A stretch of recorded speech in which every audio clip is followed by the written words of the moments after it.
ভাই আমি জানি যারা এখানে একা একা বাচ্চা কাচ্চা পালেন তারা বাচ্চা কাচ্চা স্কুল দেওয়ার পর নিজেকে কতটা ফ্রি আর রিল্যাক্স মনে করেন, কারণ নিজেকেও টাইম দেওয়া যায়, ফ্যামিলির কাজে অনেক বেশি সময় দেওয়া যায়। তো আচ্ছা যাই হোক, ওই দিন এইরকম আরশিলকে স্কুলে দেওয়ার পরে তো একটা সিনিয়র আপু বলতেছিল যে কি চলো তোমাকে একটা ক্লাসে নিয়ে যাই যেখানে ইতালিয়ান অনেক রকমের খাবার বানানো শিখায়, কয়েকজন শেফ আছে। তো আমি বললাম ওয়াও, এটা তো খুবই মজার একটা বিষয়, তো চলেন দেখি, যেহেতু ফ্রি আছি আর আরশিলের স্কুল 2 থেকে 2.5 ঘন্টা পরে ছুটি, তখন আমি এখানে যাওয়ার পরে দেন আরশিলকে নিয়ে যাবো। ভাই যাওয়ার পরে বিষয়টা এত এনজয় করছি যে আমি জানি না ইতালির আর কোন কোন শহরে এরকম ক্লাসগুলো হয়। এটা আমার প্রথমবারই আসা, সপ্তাহে একদিন করে হয় আর কি। এখানে আমি দেখলাম মরক্কি, পাকিস্তানি, তারপরে ইন্ডিয়ান ওই দিন ছিল না, হয়তো আসলেও আসতে পারে। তারপর হচ্ছে বাঙালিরা অনেকেই এখানে আসে আর হচ্ছে রান্নাবান্না শিখে, বা যেই দিন যে রকমের আইটেম তারা বানায় সেটা শিখে। আগে হেনির বাসায় একটা কথা আছে, কয় যে ফিরিতে যদি আলকাতরাও হয় এটা খুবই বালা।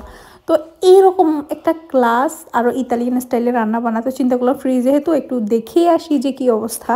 ও মা যাইয়া দেখি তো ভাই ওরা এত আদর দিয়ে এত মনোযোগ দিয়ে সবাইকে রান্না বান্না শিখাচ্ছিল। তা আমি বারবার শুধু প্রশ্ন করতেছিলাম, হ্যাঁ আমি তো আজাই রে, আমি আর যাই না যেহেতু আমি অত বেশি জানি না, মানে আমাদেরকে শিখাই তাদের লাভ কি?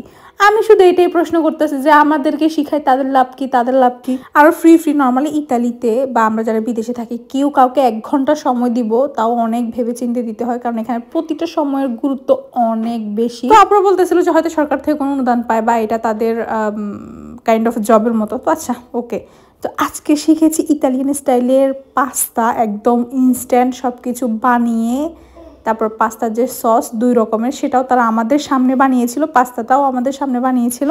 ভাই নর্মালি আমরাও সবাই পাস্তা রান্না করতে পারি যারা ইতালিতে আসছি, বা আপনারাও জানেন যে করতে করতে হয়ে যায়, কিন্তু আমাদের পাস্তা না একটা বাঙালি টেস্ট চলে আসে যেহেতু আমরা অনেক রকম মশলা বা সস ইউজ করি।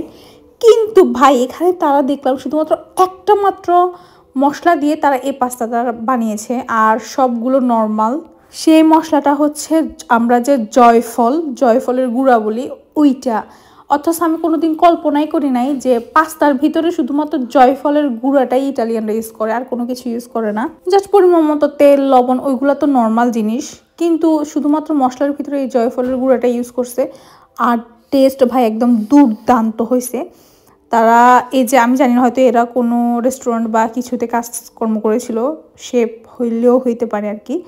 তো এই যে এইভাবে পাস্তাগুলোকে বানিয়ে বানিয়ে তারা আলাদা করে রাখতেছিল, দেন এগুলো 5 থেকে 7 মিনিটের মতো সিদ্ধ করছে।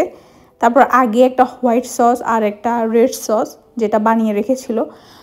আমি রেসিপিটা ফুল শিখেছি যেহেতু মাঝখান থেকে ভিডিও শুরু করছিলাম, তো ওইভাবে ফুল রেসিপিটা ভিডিও করা হয়নি। তবে আমার ইচ্ছা আছে আপনাদের সাথে এই ইটালিয়ান পাস্তার ফুল রেসিপি শেয়ার করব। তবে আমাকে এর আগে তারা যে জয়ফলের গুঁড়াটা ইউজ করেছিল সেটা খুঁজে বের করতে হবে, বা সুপার শপ বা কোথায় পাবো জানি না।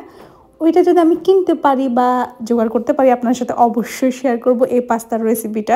জাস্ট বাসায় থাকা 4-5টা ইনগ্রিডিয়েন্টস দিয়েই তারা এই পাস্তাটা বানিয়ে ফেলেছিল, আর এটা এত মজা হয়েছে যে আমাদেরকে প্রথমে একবার দেওয়ার পরে আমি আবার চেয়ে নিছি। আমরা নর্মালি হচ্ছে হোয়াইট পাস্তা হইলে হোয়াইট পাস্তা বা রেড পাস্তা হইলে রেড পাস্তা, কিন্তু না, তারা দেখলাম দুটোই সস মেক করে দেন মিক্সড করছে। এরপরে তাড়াহুড়ো করতেছিল কারণ আমরা যেহেতু বলেছিলাম যে আমরা একটু পরে বের হয়ে যাব, বাচ্চাদেরকে স্কুল থেকে আনতে হবে, তো তারা তাড়াহুড়ো করে বানিয়ে আমাদেরকে দিয়েছিল আর বলেছিল টেস্ট কেমন হয়েছে।